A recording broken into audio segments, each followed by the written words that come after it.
And at this time, I would like to reintroduce our Tribal Historic Preservation Officer, Edith Leoso, or Bardo as she is known by some of you. Edith is going to talk about why Anishinaabe protect water and land.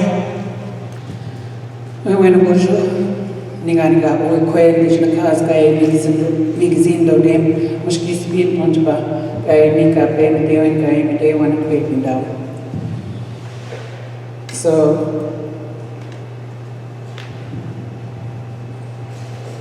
I don't know what else I can say about this. I think our Anishinaabe people here know what's important to us here. And, but I wanted to point out in this particular slide where we call the nest of the Thunderbirds. And in this place at Mishkisigi, you notice that we're right in the center of that. This is perhaps the last stronghold of Lake Superior. Along Lake Superior to the east, to the west, and over along the north shore, it is inundated with mine runoff. There is toxic release that's happening with industry. There is water diversion happening with Nestle Aberfoyle and water companies that constantly are attacking the Lake Superior.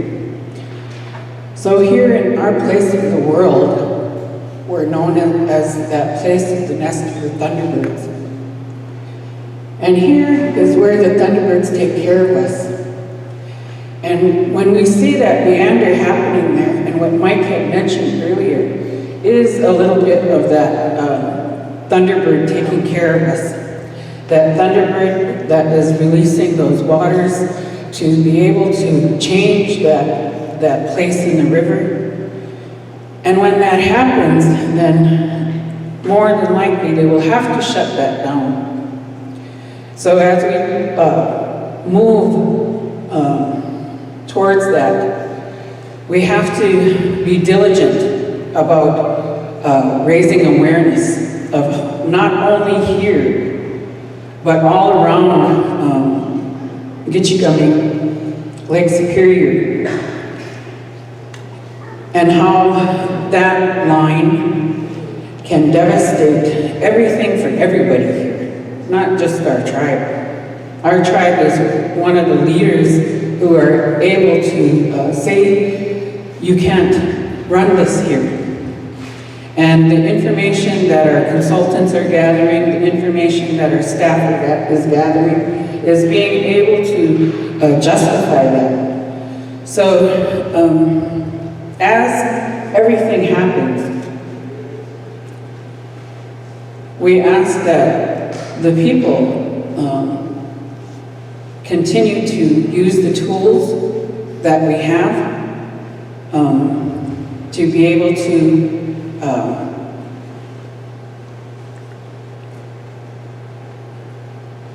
protect this area, to be able to protect the thunderbirds, protect our people, protect the rice, and protect for future generations. We're always told that it's 7 generations ahead that we look towards. And people wonder, well, which generation am I? You're the first generation to look towards that 7th generation ahead of you. So 7 generations back, they looked at us and said, what is it that we can do to protect our people? And they signed that treaty. That treaty said that we would be able to live here in perpetuity if we behaved ourselves. Okay.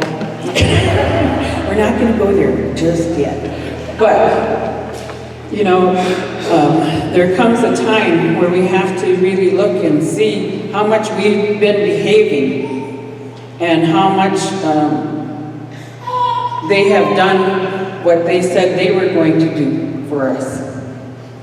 So we can only live in peace if we have a place to live. So here in the nest of the Thunderbirds, we try to protect Giitchiigoomii. We try to protect everything that there is in order to live a good life as a Anishinaabe. And with the help of the surrounding communities, that we can do it a little bit easier. So with that, I think that ends this part of it. One of the things that we wanted to do here tonight is to sit and talk here, because we know people might have questions. We want to be able to write those questions down, but we also want people to be able to say what their concerns are, and also vocalize their thoughts and everything about this Line 5. It is another part of our living historical trauma that goes on here. And we want to be able to talk about it, because we find that that helps us in dealing with it. Also, you've seen a bunch of us standing up here. It works better if other people we can address other questions that we might not have thought of. So in the back there we have a talking circle. A circle of chairs set up for a talking circle. The chairs are sitting on two maps that are identical, and it shows you the Bad River watershed. It also shows you on those maps where Line 5 runs through our reservation here.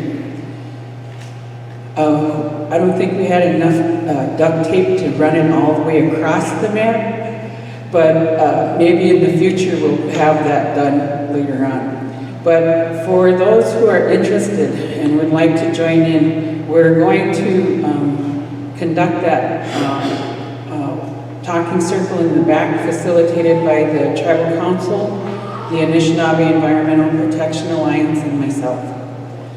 And with that, we want to say miigwech for you guys coming here.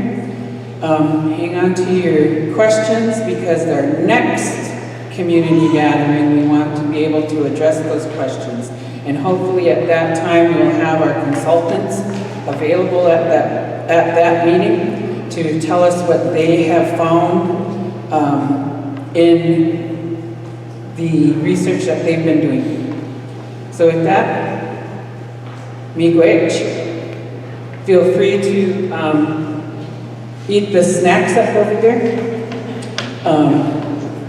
Maybe next time we'll have real food.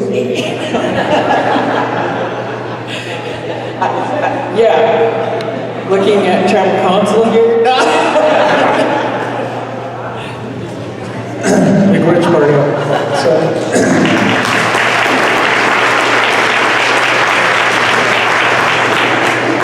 So we'll take like a 10-minute break. Let folks again grab some of that luscious food over there, that hearty sustenance. No, all food's a gift, but we'll grab some snacks, get some refreshments. If you don't know what to do with any of your power bars, bring them to Dylan Jennings over there. Kid's got a hollow leg. But then we'll reconvene at our talking circle, and we'll share some thoughts. So, miigwech.